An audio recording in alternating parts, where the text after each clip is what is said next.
So with all that being said, I guess we've got one more to go here. B. B. B. B. B for bourbon. Yep, again, product of USA, 46.5%. And who knows what it is. So that's the medium sister. I guess so. Okie dokie.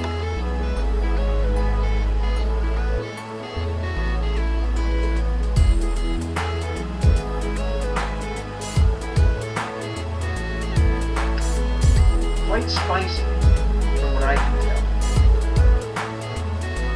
Ooh, I can definitely smell clove and cinnamon in that one. It has quite a bouquet of aromas, doesn't it? Definitely. Again, I'm smelling a bit of the caramel, a bit of the oak. Not so much for smoky. No, not so much for smoky. Definitely getting a much stronger caramel off this one than the other ones. Agreed. Something tells me that one might just be my favorite out of these.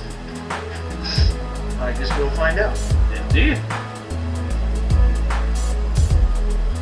And for anyone out there watching, if you have already had Knob Creek, is it really that good of a bourbon?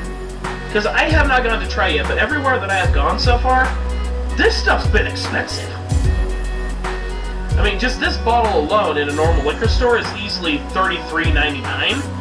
That's basically the same price I got this one at, but on the website itself, it was about $41.99. So, you know, let me know what you think in the comments below. If you already have had Knob Creek, let me know if it's as good as they apparently make it out to be. You're going to be in for a surprise. Really.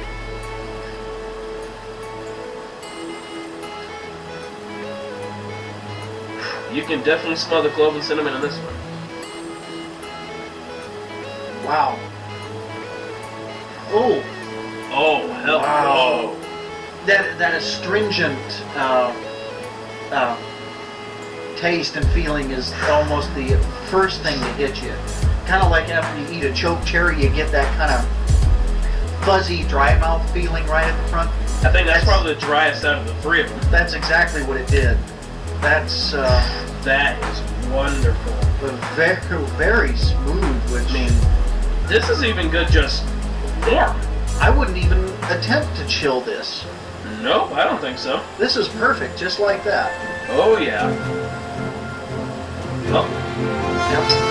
Give it a whack. holy crap! Hello. Oh, boy, that one is not quite as smooth as the other ones. That'll wake you up. Oh, there's the aftertaste. Oh yeah. It hits you quick. You don't say. Our other official taste tester. Hi there. Hello, Squeak. Yes, this is our other official taste tester here.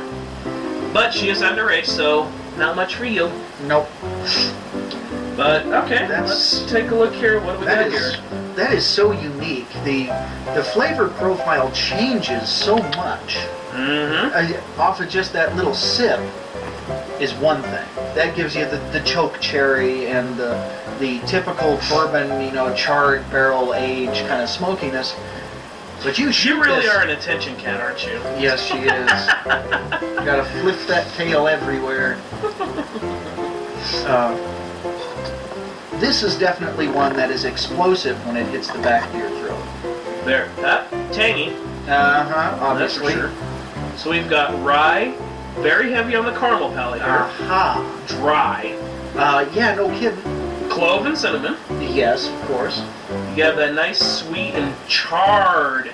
That was the other flavor we're getting with the malted barley. Right. That was a good one. I would gladly buy that just for a sip in whiskey. And this is Few, it says. Yes. Few bourbon whiskey. That's one that I actually have not been able to read the story on quite yet. I've read a bit of the story on A and C here, but B I actually have not gotten to read the story on quite yet. That's definitely one that's worth investigating, because that is a very fascinating. A lot of this honestly makes me think of the differences between a Highland single malt Scotch, a Lowland single malt Scotch, and a Speyside. A all depends on where they're made. Very true. And how they're aged. Each one of these is so dramatically different from the other that it was hard to tell that they were even bourbon. The very first one we tried, A, of course, which one was A here? I believe that was Collab. Yeah, Koval. Koval. Okay. It honestly made me think of a good quality European cognac. Ah, very true, very true.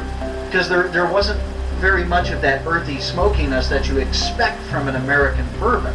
It was there, it just wasn't prominent. Mm-hmm. C, on the other hand, was very smoky. And that's what made me think of the difference of the Scotch comparison. Is your typical high-quality Scotch is going to be a little smoky, a little peaty, and a little spicy. Spicy! What is wrong with me tonight? Yeah. I think the whiskey's starting to kick in. Why do you think my glass is crooked? When it starts looking straight, it's time to stop. But no, it really made me think of some of the Scotches I've had. There was one called I don't even remember who made it, but it was literally called the Smoky Spicy one. And that was very good. That was. Ooh. So, out of the three of those, I would have to say Few is my personal favorite. I'm going with you on that one as well, because just a little sip of it gave you one particular stimulation, one particular flavor palette, and that would be great with either having a little nibble of something or having a cigar with your buddies. Mm-hmm. But then the second you take a shot, wow, totally different ball game. Things change. I'm impressed. Okay, you may actually talk me into joining this as well. Please make sure to mention my name when you do. That'll give me a few extra points on the club. And same to you out there. If you do decide to join this club as well, please mention my name, Adam Kier, K-I-E-R, and let them know that I sent you. That'll give me a few more brownie points with the club, as well as the simple fact that it'll help the club to grow. And a club like this, I'm feeling like it definitely needs to be more known, because this is awesome. This is, not only is this a lot of fun, but it's just interesting to be able to try all these different spirits from around the world. Well, and also another thing to keep in mind is with that thing's a pain in the ass. Oh yeah, okay, I'm not even going to worry about it then. But with a lot of the smaller distilleries that you're going to run across, a lot of them are regional still. They are not nationwide. So what, for instance, what we would know here in Colorado as a good local bourbon isn't even known in New Mexico. For example, like Black Canyon Distillery. Exactly. You can find those quite a bit here in Colorado, especially around in the Longmont area.